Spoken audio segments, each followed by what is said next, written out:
My dear friends, flat earthers, brothers in Christ, and globe earthers who are friends of mine too. Almost 3 years ago, I made a video about emergency landings that proved that the earth is flat.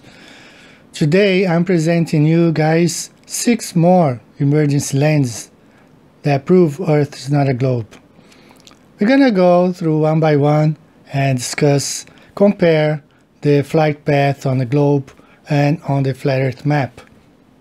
At the end of this video, you should be able to conclude with your own reasons and senses which one makes more sense when we're talking about emergency landing, the flat earth or the globe earth. So with not much time to lose, let's go ahead and start with our first flight.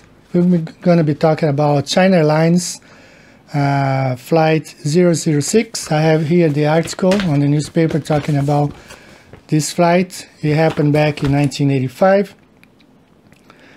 Plane miracle, how a flight plunged 30,000 feet in 3 minutes and landed with no death. So let's go ahead and watch this video. It's going to be basically talking about the flight itself, and then we're going to be talking about the difference that would make if comparing the globe and the flat earth. Okay, let's go ahead and start it right now.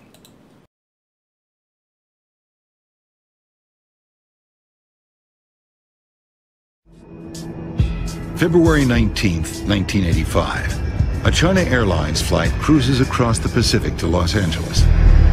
At 39,000 feet, it's racing towards the dawn. By now, the plane is nearing the coast of California. I have spent 11 hours and 30 minutes crossing the Pacific towards the US, and now they are approaching the coast of the US, ready to land in Los Angeles. The plane runs into some stiff winds. Ladies and gentlemen, this is your captain speaking. We're experiencing some light air turbulence. Please fasten your seatbelts. The autopilot is set to keep the plane flying at 290 miles an hour. But with the wind blowing hard, it's increasingly difficult to maintain the speed. For the crew, the bumpy ride suddenly gets more worrying. Engine 4 flamed out. The fourth engine stops working completely. As the crew tries to restart their engine, their plane slowly begins to roll to the right. Dynasty 006, you're cleared to flight 240. Just minutes after their fourth engine stops working, the China Airlines flight suddenly stalls and begins falling from the sky.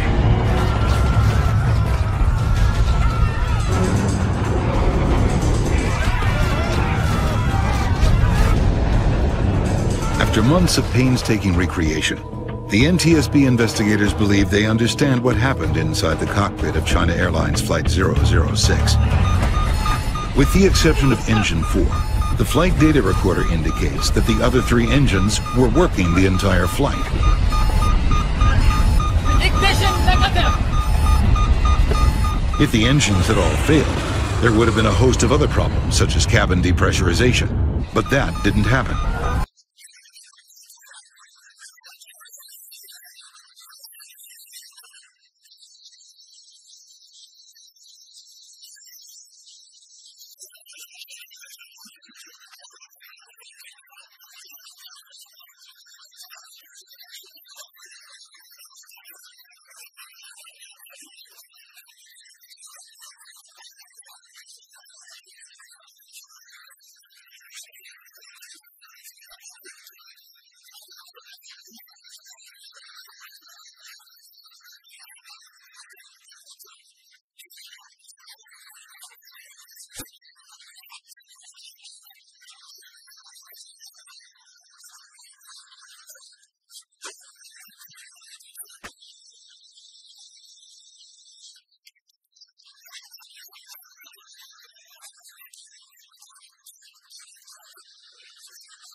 So look at San Francisco there and the airplane. Let's move the airplane here. Let's suppose that the plane was coming from Los Angeles from the west, as it was reported, and then at some point it would have to go northeast actually to reach San Francisco. If the plane was running low on fuel, how could the plane still have, a long way to go towards San Francisco for an emergency landing, being so close to Los Angeles? It doesn't really make sense on the globe. It will only make sense when we compare on the flat Earth map. Okay, it would have to take more time for them to get San Francisco and more fuel, which means that on the globe, comparing this flight on the globe doesn't really make sense, right? This is the exactly screenshot that we got from the report, San Francisco being north, and we know, according to the report, the plane was actually coming from the northwest of San Francisco.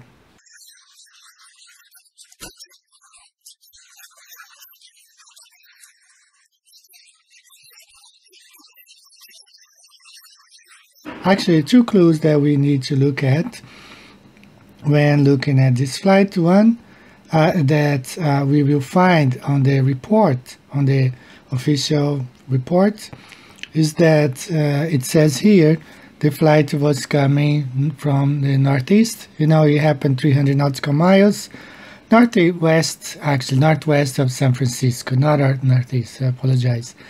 And another clue is that this flight, China Airlines Flight 006, was flying on the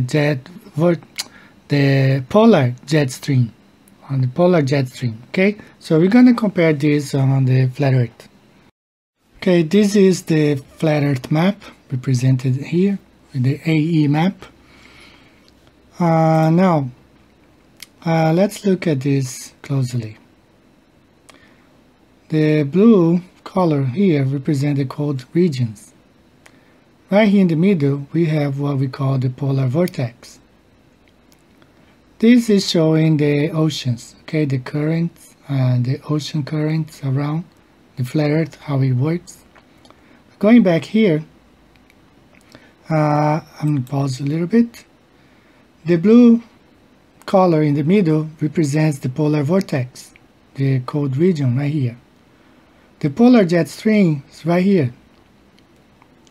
China Airlines 006 was flying right this line right here in the jet stream, polar jet stream, as the report says.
When I was looking for more details on this flight, China Airlines 006, I also came across a thread and another report online where two theories were presented about this flight and why the fourth engine shut off during flight. So one of the theories is that the plane was flying through a volcanic region, which it is if you look on the flat Earth map. It encountered volcanic ashes as it was flying. As you see in the back of this picture, this airplane flying next to some smoke coming out of volcano. So the pilot flew the aircraft through a cloud of ash coming from a nearby volcano. The volcanic ashes can damage aircraft engines, clogging fuel and cooling systems, hampering pilot visibility and causing engine failure. This is one of the theories. Actually, there is a video about it, talking about that this is probably what happened to China Airlines 006. The other is also mentioned on the NTBS, the National Transportation Safety Board. The fourth engine was faulty. This problem had happened twice prior to this incident. There are records showing that 2 times during flights the fourth engine shut itself off, making some to believe that the engine was faulty and had nothing to do with the pilot flying over volcanic ashes. But there are reports that that's what it happened. He did fly over volcanic ashes, making the fourth engine to come to a stop during flight. Okay guys, this is the globe. I typed both cities there, Taipei, Taiwan, Los Angeles, California, and let's look at this on the globe. Both cities there, the flights crossing the Pacific Ocean. It even says the time, how many hours it would take it to cross across the Pacific. Now you see here the path, no volcanoes or anything like that could cause a problem to this airplane if the idea of growing over a volcano, it was, the truth. Okay, let's now compare the flat Earth map with the globe. We have here Taiwan, represented by these blue dots. We have here Los Angeles, another blue dot, and San Francisco right here. Well, the plane was flying from Taiwan. It flew over 10 hours without any problem. This is the volcanic region where some believe the airplane encountered some volcanic ashes. All these regions are volcanic regions. And the problem started when this plane was around here. So let's make it really tiny and compare what happened here. Okay. Right here is when the airplane started having all these problems. Okay, in this region right here of the sea. It finally, when it regained control, when the captain regained control, he knew he wasn't gonna make it to LA because he was running out of fuel. If he decided to, land, lower the landing gear, everything, so they decided to land right here in San Francisco instead of flying a couple more hours until Los Angeles. Right? So this is what happened to this flight. Everything can be well explained on the flat Earth map. On the other side, it gets really complicated to explain on the globe. This is a volcanic region right here. We have the polar vortex and the polar jet stream right here, where the plane we know was flying. Let's make this plane a little bit bigger. So we know the plane was flying in this region right here. This is the polar jet stream. Okay, so Taiwan, LA, San Francisco. Only possible on this flat Earth map, explains the flight completely with no problems at all. Whereas on the globe, we would come across, a couple of questions. How come this flight was coming from this way? If it had to fly northeast to reach San Francisco? No. The flat Earth map explains exactly what happened. Taiwan, volcanic region, and engine trouble right here, had to land in San Francisco because it couldn't make to Los Angeles. Now, all explained on the flat Earth map too complicated on the globe, lots of questions on the globe, no questions at all on the flat Earth map. Well, I made my points when comparing the globe and the flat Earth map. As you see here, Taiwan, Los Angeles, San Francisco in between. The flight, they had to land in San Francisco. They couldn't reach Los Angeles. They wouldn't have fuel. It makes perfect sense on the flat Earth map. Makes zero sense on the globe. Let's now go to our next flight. Let's talk about Lufthansa flight LH543 from Bogota to Frankfurt. Now, the original video on the news is in German, so I had to voice it over. I lowered the volume and I read from the article, "Baby born above the clouds, Lufthansa LH543. So let's now watch the video. As I told you, I had to voice it over because the original video, the news report, was in German. And then let's talk about comparing both flights, the globe and the flat Earth map, and you decide which one makes more sense. Let's go ahead and watch it. The original video is in German, so I'm going to be reading over the article since I had to lower the volume. It's a boy Lufthansa announces after woman gives birth halfway across the Atlantic.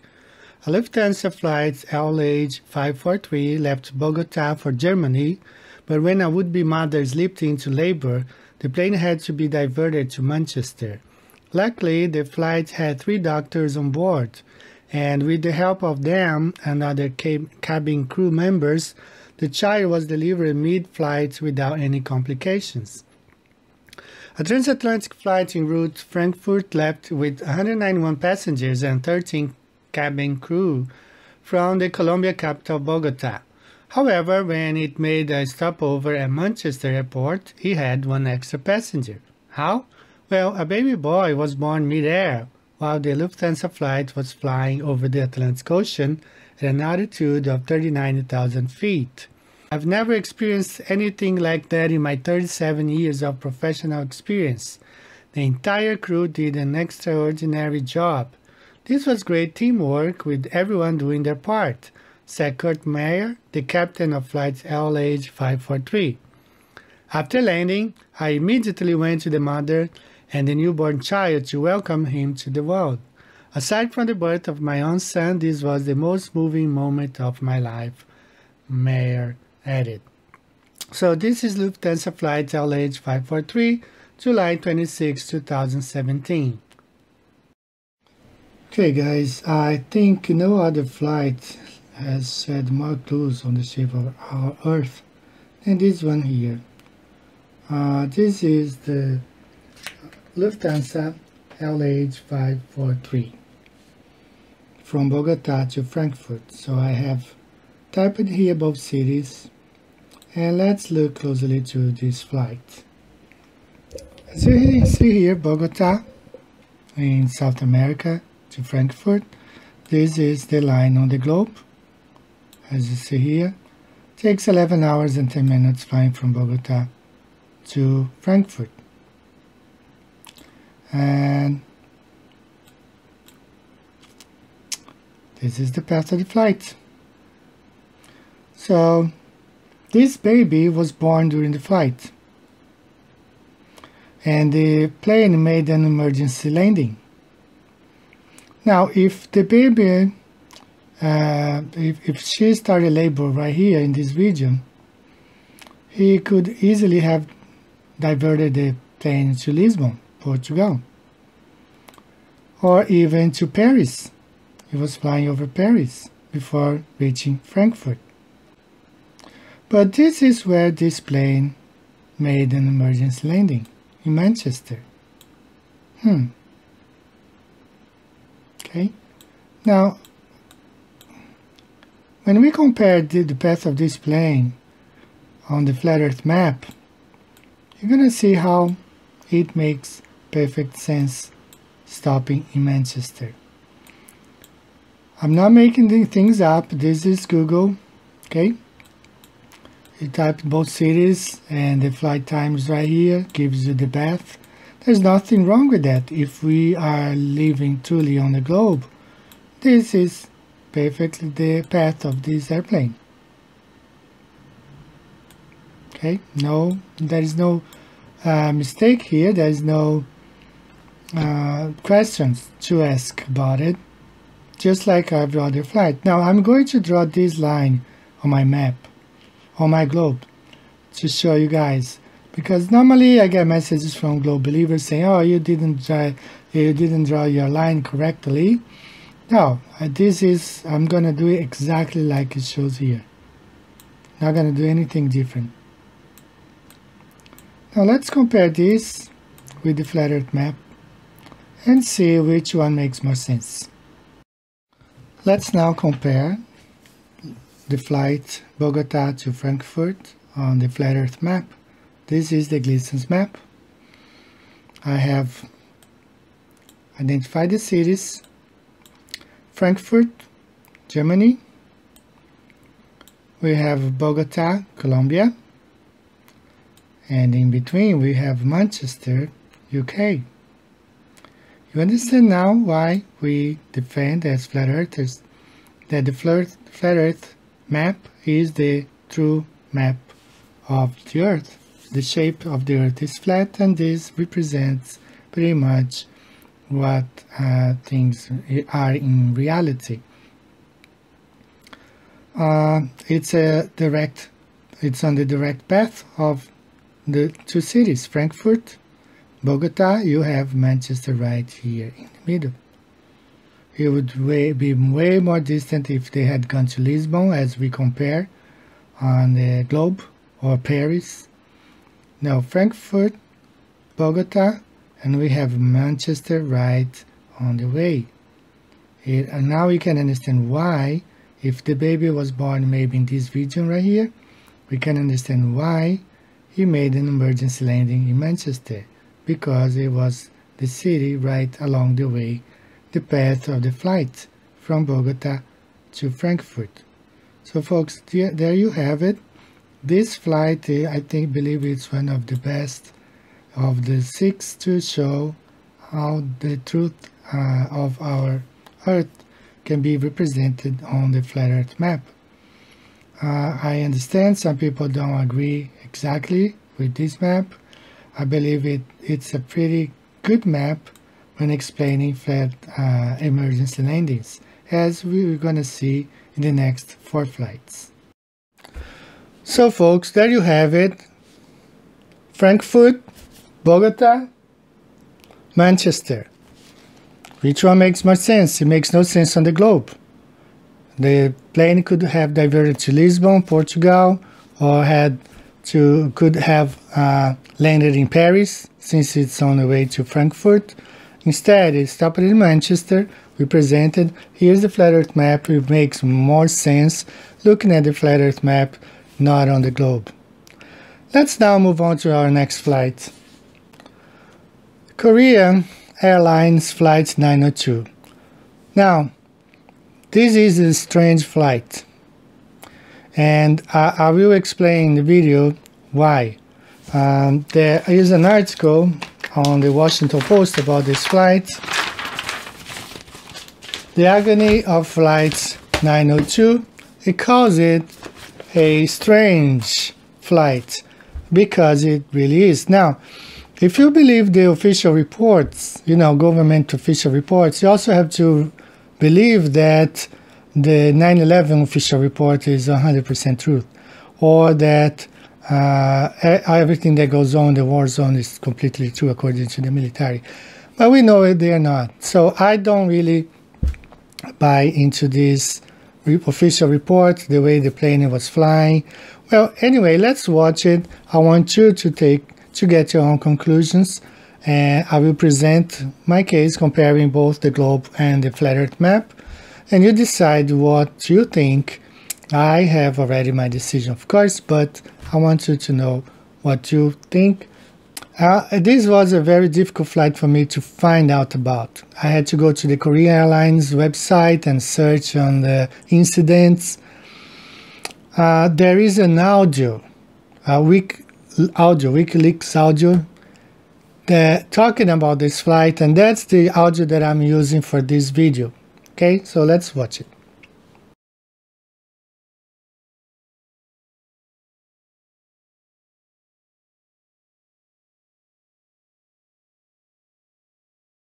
On April 20, 1978, Soviet air defense shot down Korean Airlines Flight 902 near Murmansk, Soviet Union, after the civilian aircraft violated Soviet airspace and failed to respond to Soviet ground control and interceptors. Soviet air defense forces initially identified it as part of the U.S. Air Reconnaissance Force, which carried out thousands of flights along Soviet borders annually at the time. Captain Alexander Bosov, pilot of the Sukhoi Su-15 brought down Flight 902, saw Asian logogram characters on the tail of the Korean aircraft, and reported this to the ground control. Despite this, Vladimir Zarkov, commander of the 21st Soviet Air Defense Corps, ordered Bosov to take down the plane, as the plane failed to respond to repeated orders to land, and was approaching the Soviet border with Finland. The Su-15 opened fire, forcing the plane to descend, and killing 2 of the 109 passengers and crew members aboard Flight 902.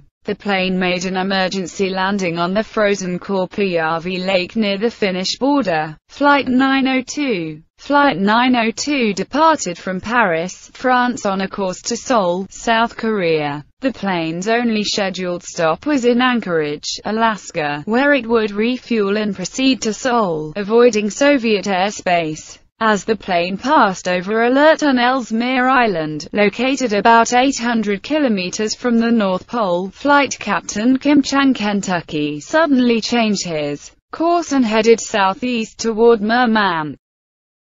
Among the earliest incidents of downed planes, Korean Air Flight 902 that was headed to Anchorage from Paris took a sharp detour while passing through the North Pole and headed southwest towards Murmansk on April 20th, 1978.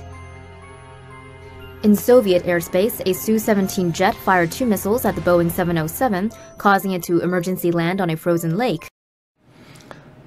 There is an article on the Washington Post about this flight. It calls it bizarre, strange, because it's really a strange flight.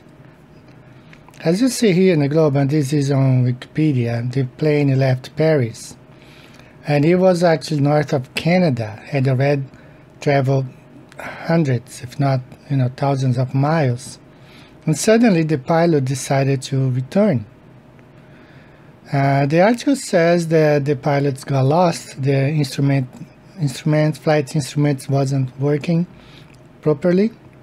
But how come an experienced pilot could have made like a U-turn and return back and thinking that he was still going forward to his destination? That's a picture of the plane when it landed. And I read the article. I've read 2 articles about it. I found a lot of contradictions in both articles. One of the articles says that the plane had just left Finland's airspace, got into Soviet airspace when it was shut down. When we look at the flat Earth map, you're going to understand, how that makes sense. Because if you look at the globe, these are some pictures of the plane still, you see that the plane was, if it's supposed to have been going towards the Anchorage in Alaska, it was very close to Alaska when it decided to return. Now look at this picture here. You see the marks on the snow, and they say that this plane landed without lowering the landing gear, just barely. But you can see clearly there that there are some marks, and it's not from the engines, because the engine seems to be farther from each other, So the pictures released contradict some of the aspects of the story. Now let's look at something else here.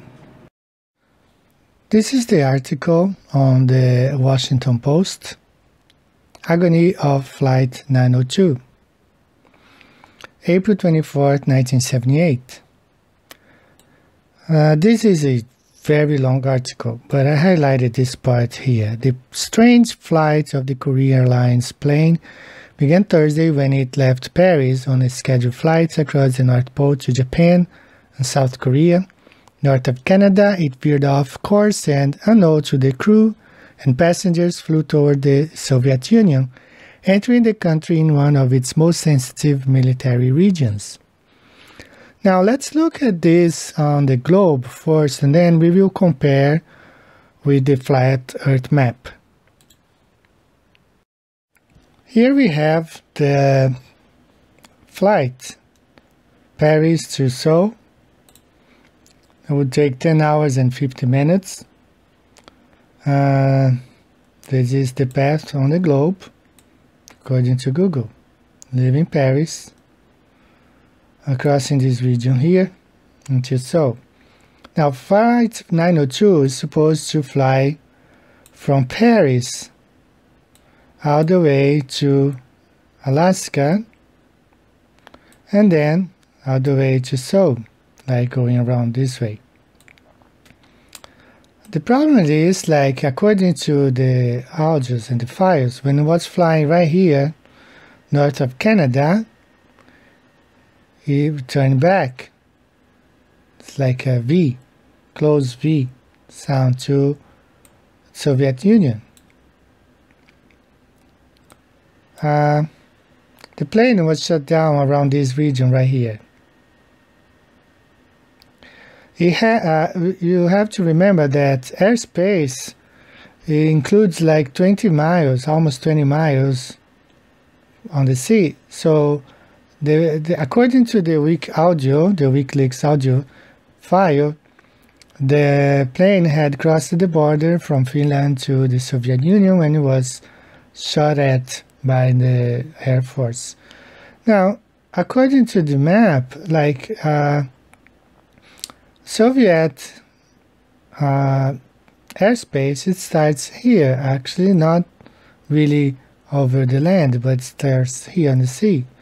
And the plane seems to have come from here.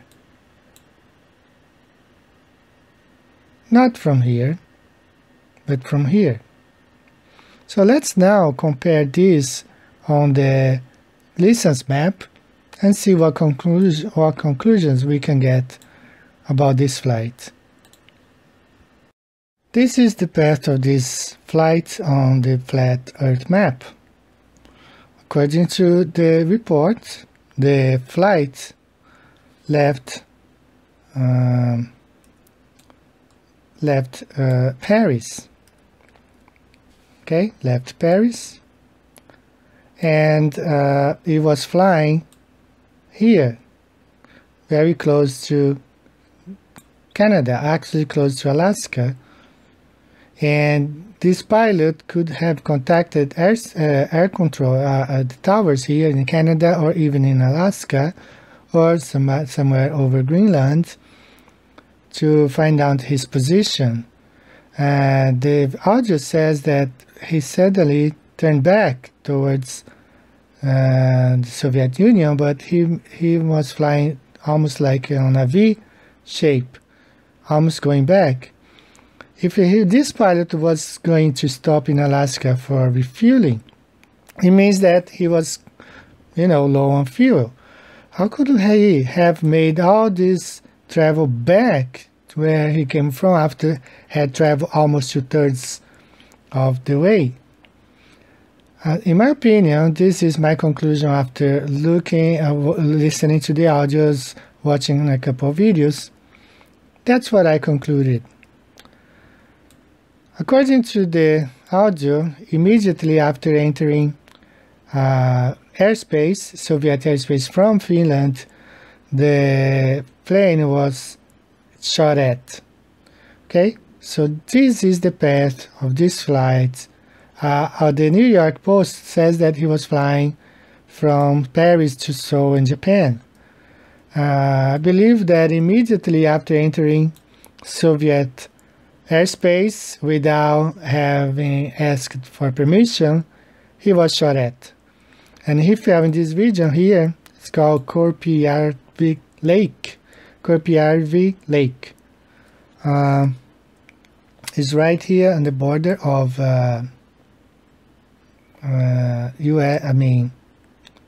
Finland and Soviet Union. Okay, so Finland's right here under this name, and when he crossed the border, he was shot at. Okay, if this pilot was coming, let's say from here, he would have to go over Swedish airspace, not really over Finland's airspace. If he was coming back from here, he would have to have crossed Swedish airspace. Okay, so this is my position. I defend the idea that this pilot was actually just flying straight from Paris to Seoul, and at the moment he crossed into the Soviet Union, he was shot at and had to make this emergency landing, and thus making it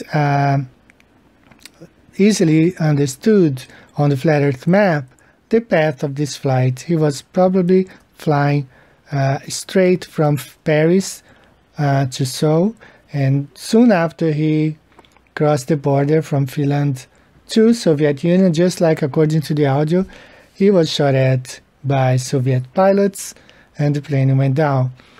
I find extremely hard to understand why this flight was all the way here over Canada and went back this way towards the Soviet Union. If he was running low on fuel, because his stop in Anchorage would be a refueling stop, so he could fly to Seoul from here, okay, make this triangulation here.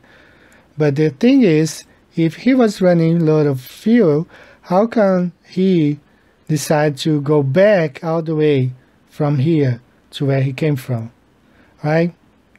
He was a pilot, I believe an experienced pilot.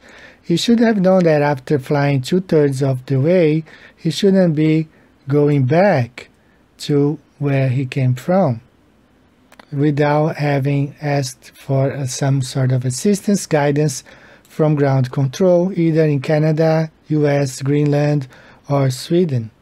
So the article at the the Washington Post calls it very strange. It's a strange flight, and I don't actually believe the official story. After coming to know the flat Earth, many of the stories don't add up, and they all make more sense when you look at the flat Earth map. So this one, it's up to you guys to decide what you think. In my opinion, this is what really happened. This pilot had crossed the border from Finland to Soviet Union. He was shot at, had to make an emergency landing in this region right here, instead of going ahead to go to Seoul. Right? So I'll let you guys decide on this one. Okay, my friends, you have watched this video and my comments are in it. So what do you think?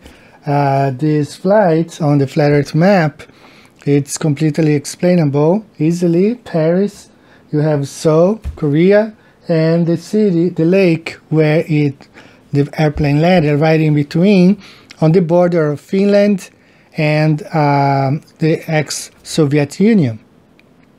So you decided, the reports given by the Soviet authorities at the time, or Western media, but this flight, the city where he landed, the place where he landed, is right in between Paris and Seoul, compared on the flat Earth map. It really makes no sense, because this airplane could have reached out Canada, Norway, which was also along the way, and Sweden, and but when it says that it was shut down right after crossing the border, Finland to Soviet Union really makes sense only on the flat Earth map. It doesn't really make sense on the globe.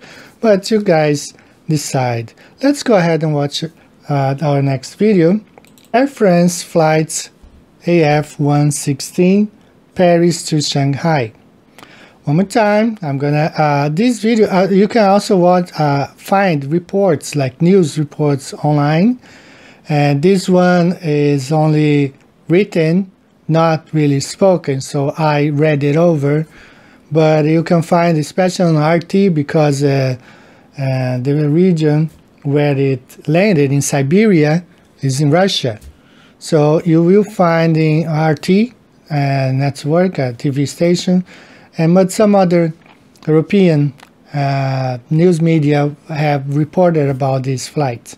Okay, so let's now watch Air France flight AF-116 Paris to Shanghai, emergency landing in Siberia.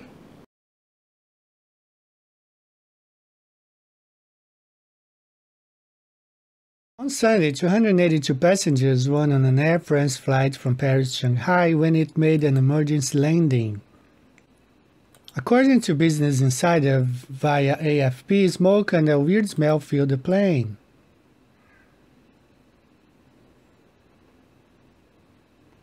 Luckily, no one was injured when they landed in the Siberian city of Irkutsk. But it was freezing cold and none of the passengers were dressed for frigid weather. The temperature this week in Irkutsk has been around 90 degrees Fahrenheit. Passengers had to wait 3 days for a new plane after the replacement plane had technical issues. They were under constant police presence as they did not have Russian visas. That's the Moscow Times. They finally departed on Wednesday morning in a third Air France plane. No word yet if the passengers will be compensated for the rough travel experience. Okay, here we have the globe again. 2 cities, Paris, France, Shanghai, China. As we see here, this is the path of this plane. 11 hours, 15 minutes of flight, leaving Paris, going to Shanghai in China. You see here the path of the airplane of this flight, where it will go over Ukraine, Uzbekistan, and parts of China. Now, the place where this plane landed is north over here, above Mongolia. When you look here, and according to this flight path, it's south of Russia. But the plane landed in Siberia. It's an emergency landing in Siberia. So let's now compare the flight path of this flight with the flat Earth map, and let's see what conclusion we get. Here we have the path of this flight going from Paris to Shanghai in China on the flat Earth map. You can see here the plane has to fly over Siberia, Russia, Siberia. And this is the city where it landed, Irkutsk, Siberia. You can't go wrong on this one. Paris, this blue dot right here. Shanghai, this blue dot. And Irkutsk right here along the way. That explains why this plane, Paris AF-116 Air France, had to land in Siberia because it's on the way leaving Paris to Shanghai in China. So one more time, makes sense on the flat Earth map, but makes zero sense on the globe. Here we have it, Gleason's map, one more time, showing why we believe that the Earth is flat, because when you connect the dots on the flat Earth map, it makes more sense. When on the globe, stops, emergency lanes like this make zero sense. You have here Paris, Shanghai, Irkutsk, Siberia, right along the way. Alright my friends, you were able to watch this video and compare the globe and the flat Earth map. As you see here, Paris Shanghai, China, Irkutsk, Siberia, right in between. There's no mistake there. Okay, it makes no sense on the globe. It makes perfect sense on the flat Earth map. It's up to you to decide what, could be true or not. But one more time, I think the flat Earth map explains exactly the path of this flight and the place where it landed. It was on the path of, on the flat Earth map. So it's up to you to decide. Let's move on to our next flight. I also have an article here talking about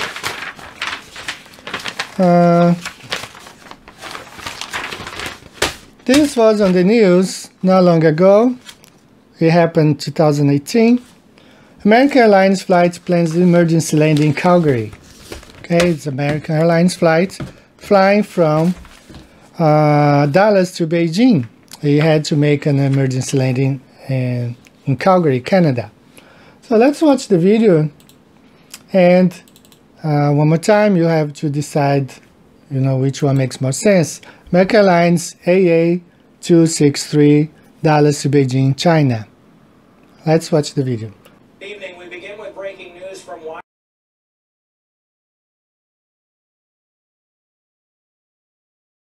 Good evening. We begin with breaking news from YYC, where an American Airlines flight was forced to make an emergency landing just about an hour ago. The plane was flying from Dallas to China when it had to be diverted. Blake Law is joining us now from the airport live. Blake, take us through what happened and led to this landing. Sure, Scott. Well, we were able to witness it as it came down and landed at YYC. Pretty incredible to watch. There were a number of fire trucks and ambulances waiting for it on standby at the tarmac in case that landing went awry. Now, the reason why this plane is landing here in Calgary, as you mentioned, it was scheduled to fly from Dallas, Texas to China, obviously a long flight, but at some point during that journey, a passenger fell ill. So it was decided that the plane would make an emergency landing somewhere in Alberta. They were originally looking at touching down in Edmonton, but of course, but during the flight, they also realized that there was a mechanical issue with the flaps of the plane, which are used to slow down the aircraft as it makes its landing. So it was decided in flight that they would divert to Calgary instead, make use of the longer runway here. And as you can see from the video, they did make a safe landing, touching down just before 5 p.m., coming to a stop at the end of the tarmac, where a number of airport emergency vehicles rushed to its side. It stayed there for a few minutes before being taxied away to another location here at the airport. So as far as what's going to happen with the passengers, American Airlines officials confirmed to us that they would be spending the night here in our city before redeparting again tomorrow. Scott? All right, appreciate the update. Thanks so much. All right, guys, next flight, Dallas to Beijing. American Airlines flights going from Dallas to Beijing. Emergency landing in Calgary, Canada. Okay, here's the path of this flight according to the Globe. 14 hours, 20 minutes, and this is the path. Now, I want to talk about, like, when you're flying, like, especially like when we fly from Japan to US, in front of you there is a screen, and that normally shows the airplane crossing the Pacific, right here. Several times we can see people post pictures online, and I'm gonna show in a couple minutes some of those pictures, people showing their path along this route right here. Okay, now this is what we have on the globe: Beijing to Dallas, 14 hours 20 minutes.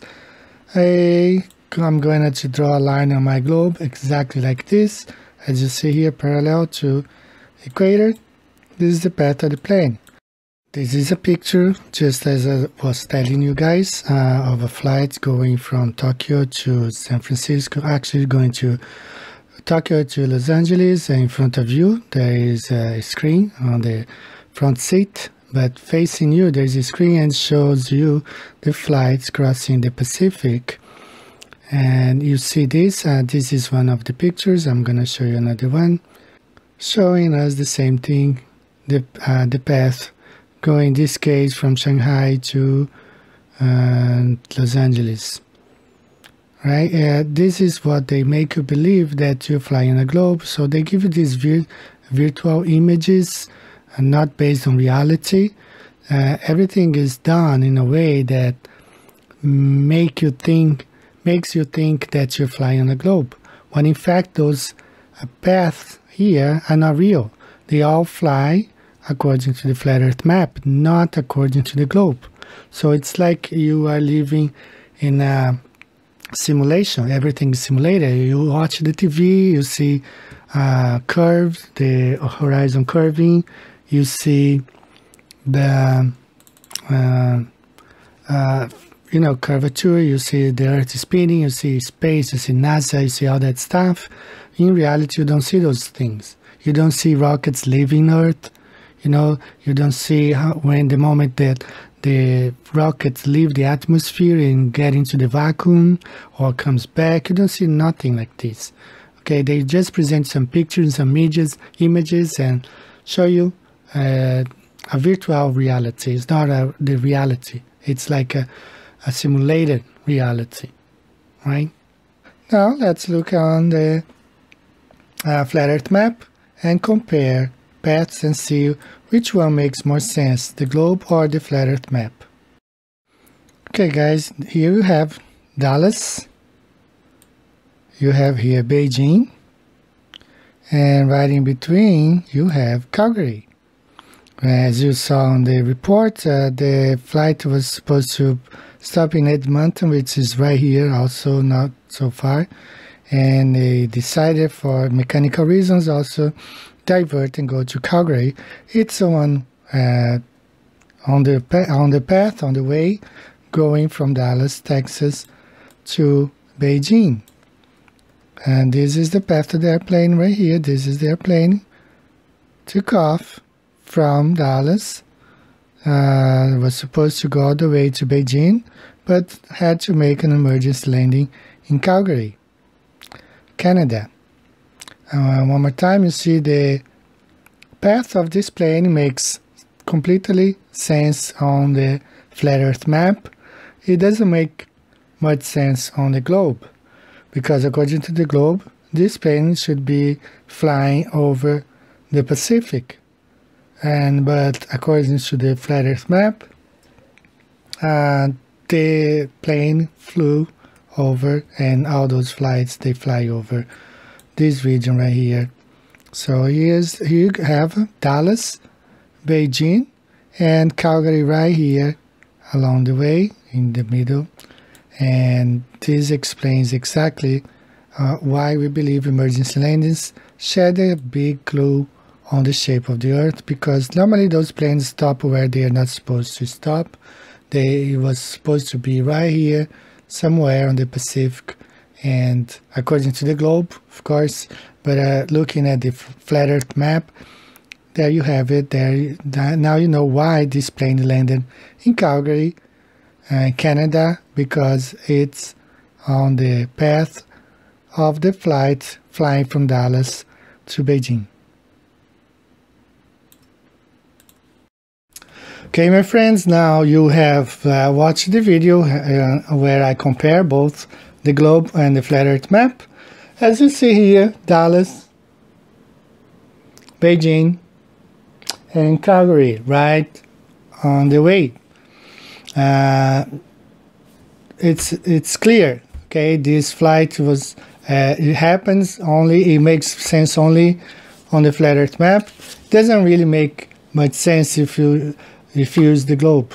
Okay, so let's move on to our last flight.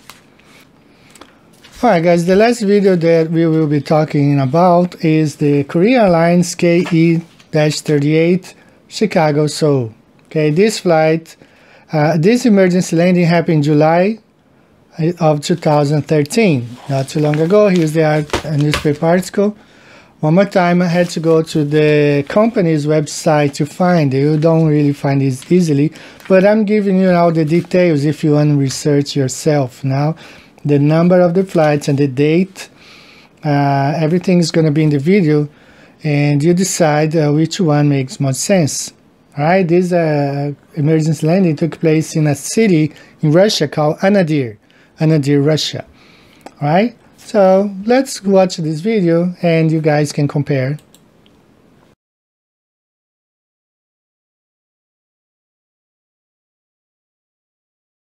I could not find a video or like a news report on this flight. This flight actually wasn't an old flight like the other ones. It happened in 2013. I found it when I went to the Korean Airlines website and I searched the incidents and I was able to find this flight. As you see here on the globe, that's the route that this flight would have to take, flying from Seoul to Chicago or from Chicago to Seoul. This is what Google gives us on the globe. That's the route and the time. This flight would take, several hours to get there. And this is the same route on the flat earth map. You see a straight line from Seoul to Chicago, flying over parts of Russia and Canada. That explains why this emergency landing took place in this town in Russia called Anadyr. This is the model of the airplane. It's supposed to be a Boeing 777-300. And that's Chicago flights KE38, as I have there, Korean Airlines, the KE38. And it happened on July 2nd, 2013. Now, I did not find any news talking about this emergency landing. I'm not really sure why, but I did search in several websites, several search engines, and I could not really find any video talking about this flight. I have also notes like some of the links that I had saved over the years, so I could in the future talk about emergency landings. They turn out to be dead links now. The flights are not there anymore. So I'm not sure why this is going on, whether they are just not making this stuff public, or if it's not really that important to make it to the news. But anyway, it was hard kind of to find this one. I had to go to the Korean Airlines website and search all the incidents, and I was able to find about this flight here. Comparing again on the globe, we will be going over talking about how this flight would be if we were on the globe compared to the flat earth map represented here by the Gleason's map. I think it's a pretty reliable map when we are comparing routes, airplane routes over the Earth. As I pointed out earlier, when you're flying to Asia from North America and you are on your seat in the airplane, this is what you're going to see on the screen in front of you. They will show you the map and the airplane crossing the Pacific, right? And this is another one, same thing going towards Taipei. You see here that shows the airplane flying really close to Hawaii, right? Honolulu, which on the globe is like in the middle of the Pacific. And here going to Australia, he definitely flew over Hawaii somewhere here. Okay, but this is what you see, but is it what is really happening? This is the route of this airplane. 14 hours flight, about 119,000 yens, about $1,100. And Seoul, Korea, Chicago. Okay, here's the globe, the equator, right here. And the flight leaving from Chicago to Seoul. This is what we have on the globe. Now, let's now compare to the flat earth map. And there you have, folks. Seoul, Korea, Chicago, Illinois, Anadyr, Russia, right here. Okay, it was the closest airport probably from flying on this route from Seoul to Korea, from Chicago to Seoul, Korea, on the flat Earth map. It's right here. Okay, it was definitely the nearest airport, or because some of the airports are too small for big airplanes. Definitely, this is the one he found coming from here, having problems. It's landed in Anadyr, Russia. Right, totally, you know, like if you compare to the globe, completely different. This is the flight route of this plane, Korean Airlines KE-38 from Chicago to Seoul, and they had an emergency landing in Anadyr, Russia. I don't know why. It was really hard to find anything like news reports about this flight, but there you have it. It happened in 2013. You can research and find out more details about this flight. I have talked about 6 emergency landings, 6 more emergency landings that prove Earth is not a globe. There you have 6 flights listed, and people need to understand, like, if we really live on the globe, no matter where you are, you should be at the highest point of the globe. Just like as we see here in this animation. You see some folks like this guy in light blue. He is higher than the other 2 on his right and left. Same thing, the person in light pink. Same thing for this person, the orange person there. So no matter where you are on the globe, you should be at the highest point. Let's say you're in New York City.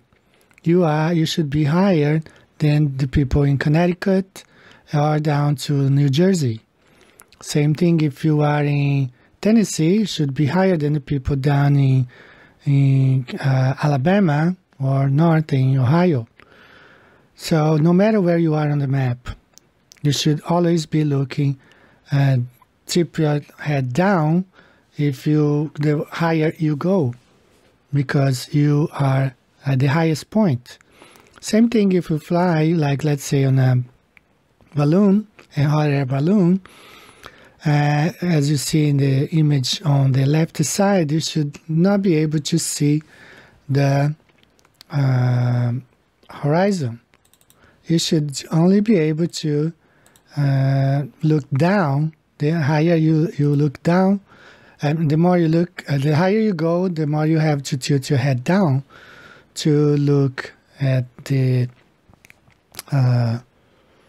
horizon. Okay, but since we are on a flat plane, you have to see that the horizon rises to the eye level. Doesn't matter how high you go. If you fly 30,000 feet, 40,000 feet, the horizon should go where you are. And I believe Eric Dubé put it really nicely when he said, but what we do know is that the Earth and the water is completely flat, for as far as we can see and as far as we've measured, and the horizon is completely flat as far up as we go. All amateur rockets and all amateur balloons sent up over 20 miles, as high as they can go, the horizon is flat all the way around, and it rises to the camera all the way up. It rises to the level of the camera. Now, this is totally impossible on a ball. No matter how big the ball was, as you rise up, you have to look down to see the curvature, look down to see the horizon. But what actually happens if you go up in a hot air balloon, the horizon rises right on up with you. The whole way up, just keeps on coming up at eye level as high as you're going to go. That's just impossible on a ball. If you think about it, if you're on a ball and you're in a hot air balloon or an airplane, you should not be able to see out your window, straight out your window, the horizon. You should have to look down, further and further down, the higher you ascend to be able to see that horizon. But you'll never look down to the horizon on the Earth. It will always rise up to your level. We're going to see here how they show us the Mercator map or the globe when measuring distance, but they really mean the distance on a flat Earth map. I do want to thank Immune to BS for actually making this video. He hasn't commented on it, he just put it out, so I'm commenting on his video. So as you see here, the Mercator's map, it's displayed on Google. You see all the countries in the north, how big they are on the Mercator, because when this map was designed, it was basically to please the Europeans. You know how the northern countries would be bigger, and you see the size of Greenland, how big it is, almost half of Africa, you know, North America, Canada, Russia, you know, these giant countries. But the point is, when they measure from, let's say, from north to south, it's a straight line. Okay, it's a straight line from north to south, or on the equator from side to side, let's say from east to west or from west to east. It's always a straight line, right? But you will see when we compare to other places like that, it starts curving. So why does it start curving? Why does the measuring line curve when not on the equator or longitudinal lines? Well, the answer is simple. Because when they are measuring, they are not really measuring on the globe, they are measuring on the straight line. And then they wrap the flat Earth map on a globe to pretend that we live on the globe.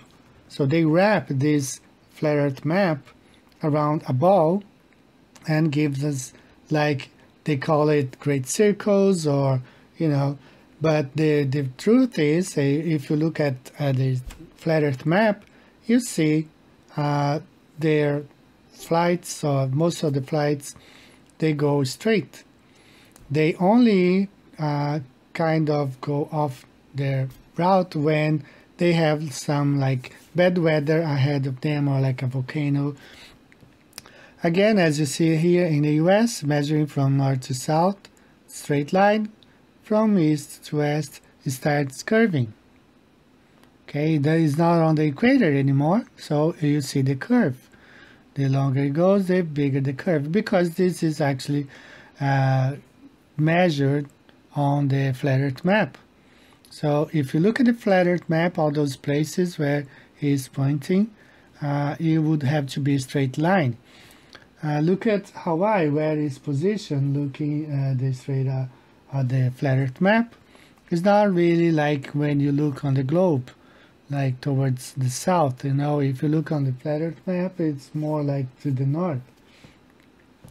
Let's see, now he's going to be measuring distance between Miami, Florida, and a city in China.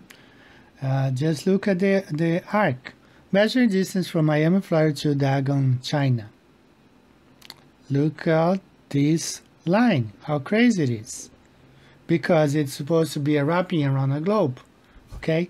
Why? I mean, you know, like, it just place these two cities on the flat Earth map, you're going to see a straight line. Just like that. See, he's using the Gleason's map now. And that's the line between the two cities, Miami, Florida, and Dagon, China. So they show you this, they show you the Mercator map, but they really measure the distance on the flat Earth map. Now, we have all these people supposedly in space at inside the ISS taking pictures, filming. Why don't they show us the image they take? Like, we should be able to be seeing people on the side of the globe, like this there, like tanks or airplanes flying in all directions, cities bent. See this guy also taking pictures there.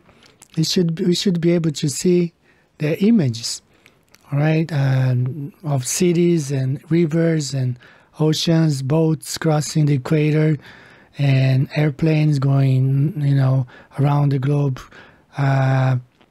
over the poles. See there, the image, those people in Maracanã, Rio de Janeiro. Where are the images from ISS showing actually people sideways on the globe, people playing soccer sideways, or swimming, you know, upside down, like that. Cities like that big city there should be Rio de Janeiro, we don't see those images. They can't produce them because the ISS is fake. So I hope that this video, these 6 emergency landings, can open your eyes so you can see the true shape of the Earth, which is not what we think it is.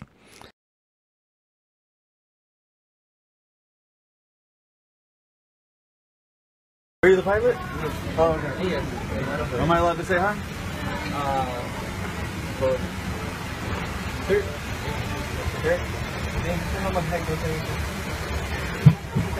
Hey, I just want to say thanks for the smooth flight. Alright.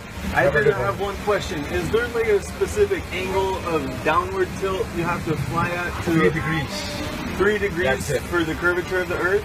Oh, for the Earth? Because no, we just fly over the troposphere. Really? Yeah. Do you have to keep like kind of going down because? No, we actually have to nose up. It flies. Yeah. Really? Because I was reading some stuff on the flat Earth that made a lot of sense. Have you looked into it? Which one? Sorry. I was reading a lot of stuff on the flat Earth. Okay, yeah. True. It's true? Yep. Okay, Yeah. all right, cool. All Hey, right. God bless, brother. All right, have a good one. You too. Hey, Kevin, I got a quick question for you. When you were up really high, what's the furthest that you've been able to see, like as far as a city or mountain range or anything that you could recognize after you've been up there for a while? 100 miles? Oh yeah? Maybe? Wow. Like, I mean, it has to be something pretty distinguishable, like mountains. Yeah. So, like, you could probably see the Rockies from Kansas. Wow. But nearing the border. The Rockies from Kansas, that seems like more than 100 miles. Well, nearing the border from Kansas into or Nebraska. The very western edge of it, but while you're still in it, if it's a clear day, but if it's smoky or hazy, obviously we can't see much, but it's not that easy to see with the naked eye. Yeah, unless it's like a very distinguishing feature, you know? Or a coastline with lights at night. Oh, wow. Yeah. Up to 100 miles. Yeah, about that, I'd say. And let's see, I was told that the flights, you might not know this because you don't program them, but the flight simulators are programmed for a flat surface that you're flying over. Do you know anything about that? Yeah, I don't know exactly, but the visuals do look pretty flat. Yeah. Have you noticed that it looks the same when you get up in the sky? Yeah, they do that because it's actually kind of like pilots typically don't get motion sickness, but if there's ever going to be a time that we get motion sickness, it's in the simulator.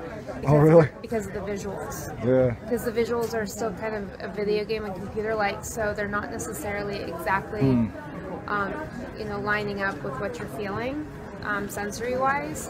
And so since the visuals are artificial and the simulator is mimicking real motion, it kind of messes us up. So you can't have the visuals. I mean, if they improve, that would be great, but they are what they are, even in the most advanced simulators, because we have some of the most advanced simulators and they're still kind of like, yeah. How have they taught you guys to account for the ground moving underneath you when the plane's coming in from different directions? Like in the real plane? Well, if the Earth is moving from side to side, but you happen to be landing on a strip going north. But the wind is going like east to west? Well, not the wind, the movement of the ground underneath you. The ground isn't moving that much when you're traveling at the speed of, I mean, we landed about 143 knots, so that's quite fast. So, I mean, the movement of the Earth it's not negligible. It's basically standing still as compared to our motion at that moment. That's your experience? Yeah. Yeah.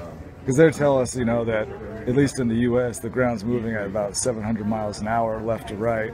And I was thinking that's kind of odd if you're landing going north, or moving in the north direction. That's not, no, the ground looks to us like it's standing still. Yeah, not an issue, huh? Yeah, no. Well, thank you for your time. Yeah, you're welcome. Hello, mate, how are you? Yeah, good. I'm a fellow, Casey Josh, I'm a fellow, just PPL, pilot, Cool. yeah. Yeah, nice. I got a couple of serious questions to ask you. Okay, here we go. Yeah, there's a big time. curvature. Curvature? Yeah. Yep. We don't allow for curvature, do we? For anything, not for you usually. Yeah. No, we're round. We're a disc, aren't we? Round and flat. Yeah. Sorry. Hey, look, honestly, quite seriously, Yeah. we are, aren't we? Yeah. Thank you. Okay guys, I'm closing this video. I hope you all are okay, doing fine, both, you know, flat earthers or globe earthers. I hope you guys are doing fine. I wish you all a good and happy 2019. I wish that the Lord may bless you and keep you safe. I have been really busy, and I do have plans to go to New Zealand on the Flat Earth conference they have there. I want to meet some friends that I have made online over the years, over 3 years. Okay, I don't even know much about the speakers. I don't know much. Actually, I haven't looked at that because I have just been communicating with friends from there that we've been talking about meeting up. You know, I don't know much about the speakers. I don't know much, but I do want to meet some friends that I've made online. I know 75% of them are Christians, so it'll be a great time to get together. So this is all for today. I wish you the best. God bless you, you and your families. See you next time. Bye-bye.